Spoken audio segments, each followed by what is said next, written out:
Last week, I spoke with Dr. Pullen in episode 24 all about hair mineral analysis. We talked about how the test can identify all kinds of health problems ranging from low stomach acid, adrenal fatigue, heavy metals, to mineral excess and deficiencies. We briefly touched on mineral-rich foods, and today I want to dive deeper into that. I'm going to share with you the top 5 most mineral-rich foods out there and simple ways to start incorporating them into your diet. And from there, you will watch your health soar. Welcome to the Therapeutic Food Solutions podcast. I'm your host, Marian Mitchell. I'm an integrative nutrition health coach, therapeutic diet expert, and founder of The Road to Living Whole. There are many different diets out there. It's hard to know which one is right for you with your chronic illness and autoimmune disease. In this podcast, I'm going to share with you the foundational pieces every single therapeutic diet out there shares, and also how to use the best one for your particular diagnosis. If you've been looking for a meal planning partner, help navigating the complicated healthcare system, and want to feel better quickly, I'm your girl. Grab your kombucha and notebook. Let's dive in. We need to talk about why minerals are important. Most people think that macronutrients like carbohydrates, fats, protein are really important. You might think about antioxidants, but minerals really don't get that much attention. Your body uses minerals for many different jobs throughout the body, including your bones, your muscles, your heart, and your brain, making sure they're working properly. They're also essential for creating enzymes, hormones, neurotransmitters, supporting your immune system, and even in creating acidic stomach acid. There are 2 types of minerals that the body needs. There's macro minerals and micro, or also known as trace minerals.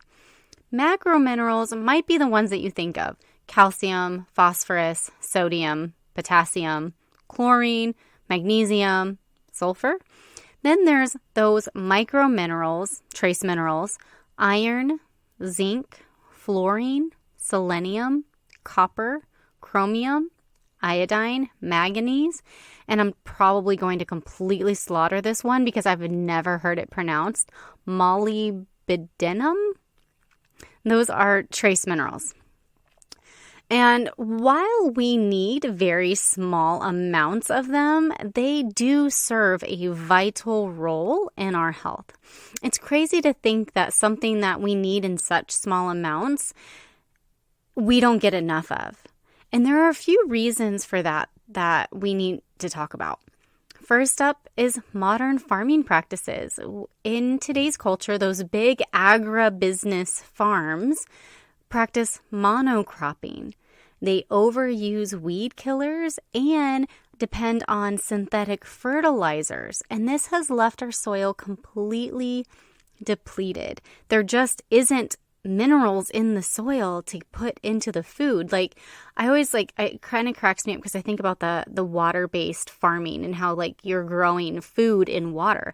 There's not minerals in water either, so you're not getting minerals in your food if they're grown in mineral depleted soil.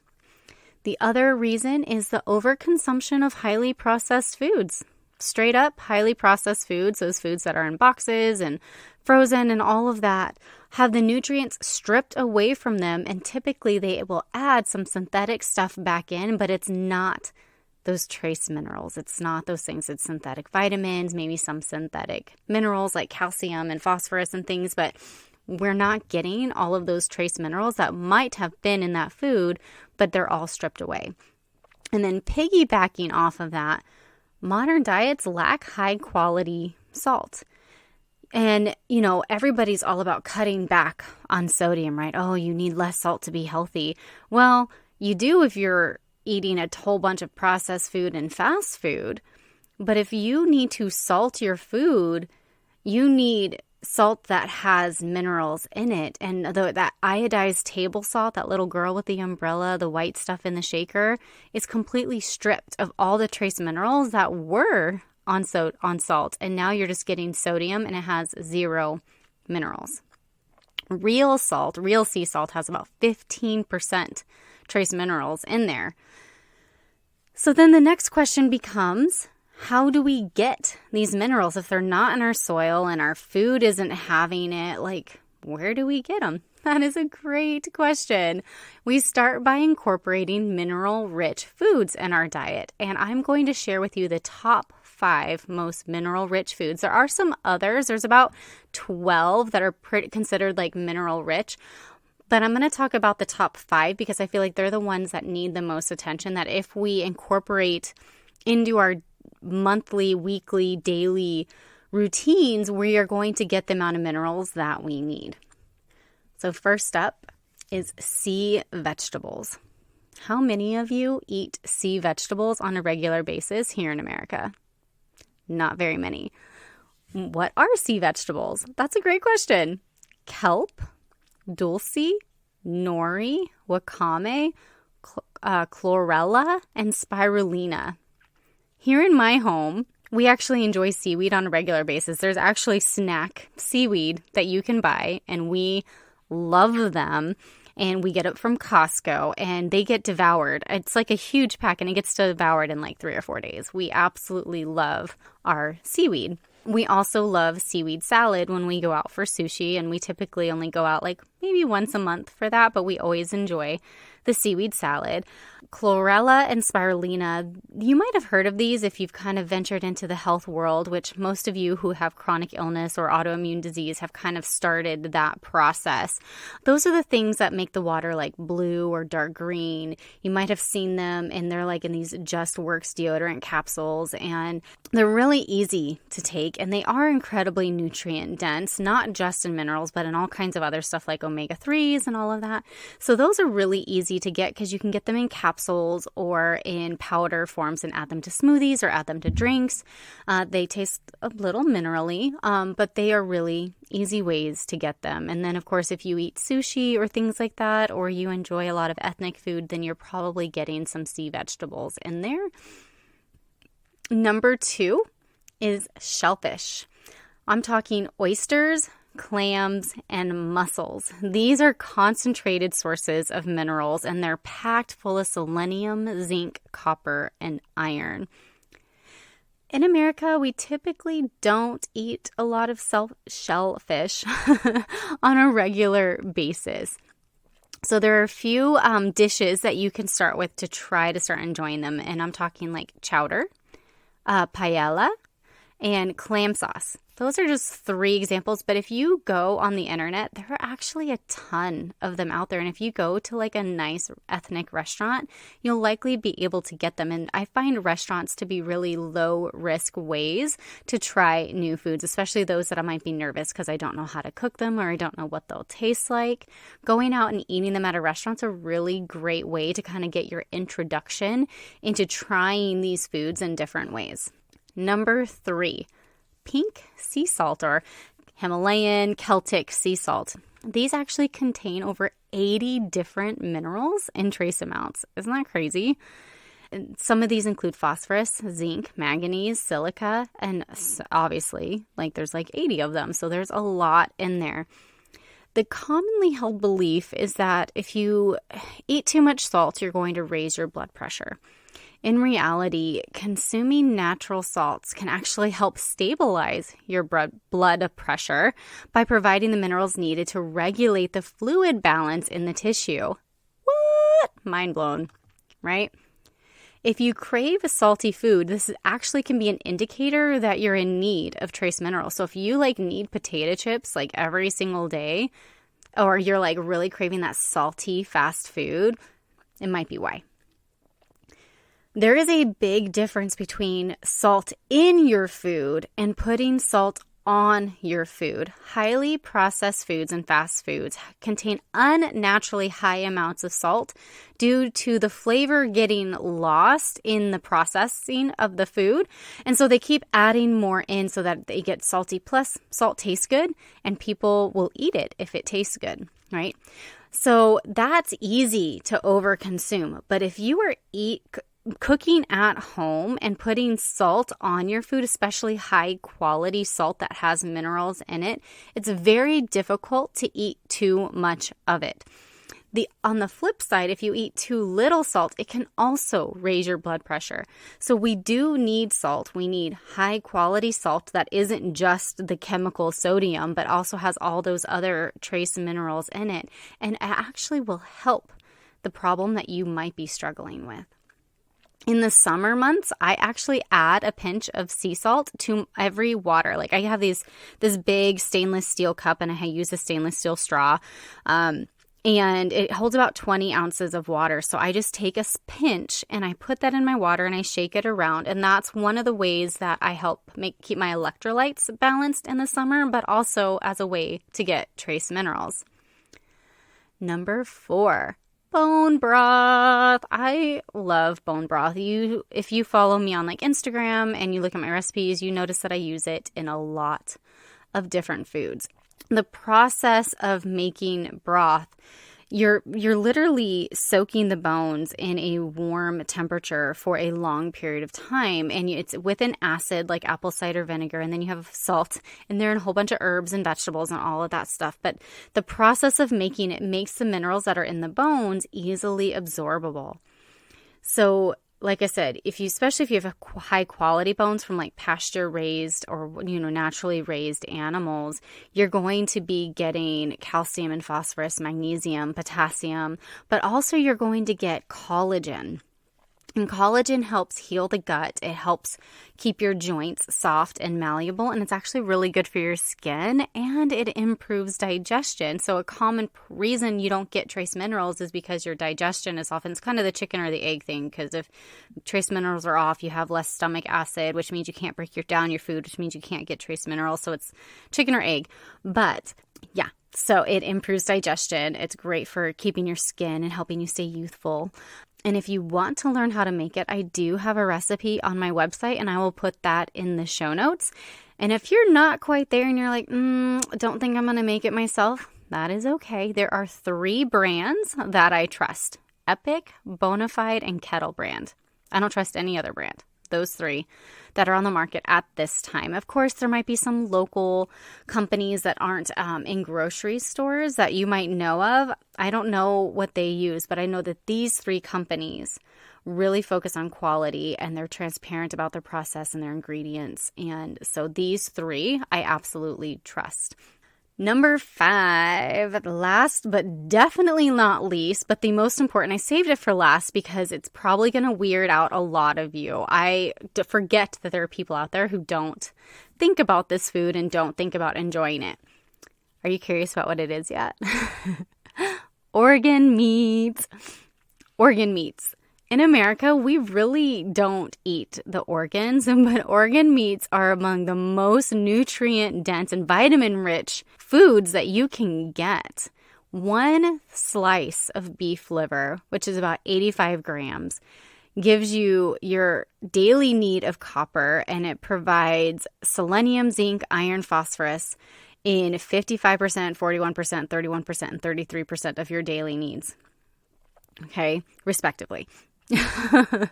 Like there is so much in organ meats, but they're also high in other vitamins that we need. Like it's literally a multivitamin in a meat, and it's all natural in the most bioavailable forms imaginable. But you don't want to just stop at liver. There are a lot of different organs. Heart is actually one of probably the easiest to consume. It has the best flavor. But then there's gizzards and, there's cultures out there that eat the brain and the heart, or not the heart, the brain and the eyeball and all of that stuff. So there's a lot out there. I don't know that I could eat an eyeball, but it's good for your eyesight, right? So heart is good for your heart. Liver is good for your entire body because your liver literally affects every cell in your body. And if you eat, right now I have adrenal fatigue, stage 3 that I'm working on recovering from. So I'm literally taking straight up animal adrenals in a capsule form. And that's going to support my adrenals and help my body heal itself so that it can start producing its own hormones again. But at the time, I need supplement, and I'm getting it from actual animal adrenals, animal glandulars. Organ meats is probably the most important food you can start learning to incorporate into your diet. But I realize that it's really out there, and in America, that's just really, really, really weird. But I am going to give you a challenge to start wrapping your brain around ways that you could incorporate that. The first 4 are much easier to incorporate, especially sea salt. That is the easiest.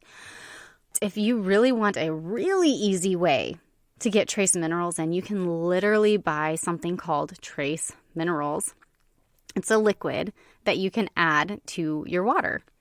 And if you're wondering how would I know if I'm deficient in these trace minerals? That's when you go back, you listen to episode 24, and then you go to Dr. Polin's website and you take advantage of the discount for being a listener of this podcast, and you take the test, and it'll tell you, or she will tell you what is going on in your body, what you're deficient in, what that means for your health and the current symptoms that you're struggling with.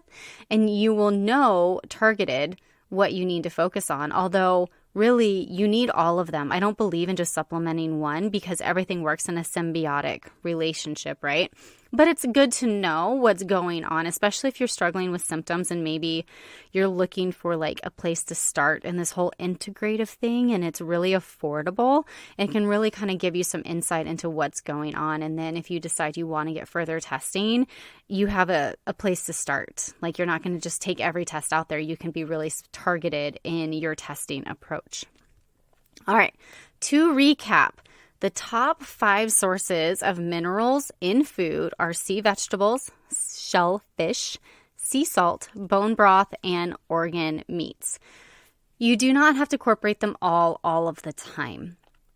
You don't have to eat them all of the time, but you do want to start finding ways to incorporate them into your life on a regular basis. And by regular, I mean regular, not once every 3 months, but regularly. So salting your food's easy. Bone broth, super easy. I do not know why I get my S and my SH mixed up all of the time. All right. Sea vegetables, like I said, you can start with nori chips. You can start by eating seaweed salad when you go out for seaweed. There's literally you can buy salt that has little bits of sea vegetables in it, or you can just get spirulina and chlorella capsules. You can start salting your food with high quality salt. You can start learning how to eat shellfish, or you can go to a restaurant twice a month and enjoy them there. You can buy bone broth and add it to all kinds of things. You can cook your rice in it. You can use that as your base for your soups. I like to put a little bit in my spaghetti sauce to reduce the acidity of it. And then organ meats, you can start learning how to cook them. I like to add a little bit to my meatballs that I make, and you can literally just cook up heart in butter, and it's delicious. If you want to try them, Brazilian restaurants actually, the Brazilian culture eats a lot of organ meats, and so you can kind of go there and try them there. There's so many options, you guys. And if that's really weirding you out, you can literally buy dehydrated and powdered organs in a capsule. So you don't have to eat them. But the options are endless, right? So, but once you start including them, watch your health soar. Watch the problems and symptoms that you're struggling with, like fatigue and maybe inability to sleep and maybe muscle cramps or being really sore after workouts, start to get better. And it's so crazy how food eaten in an intentional way can do that for our health. Thank you so much for hanging out with me today. If you found this episode helpful, would you do me a favor and help others find it by leaving a review, sharing a screenshot on social media, or sharing the link with a friend? By you sharing what you've learned, others are able to find this podcast and join our community. Be sure to check out my website, www.roadtolivingwhole.com, for over 160 delicious recipes, a variety of meal plans, and a blog packed full of even more healthy living tips. If you'd like to learn more about how to work with me as your coach, you can schedule a free consult through www.roadtolivingwhole.com/health-coaching/. Until next time, friend. Bye.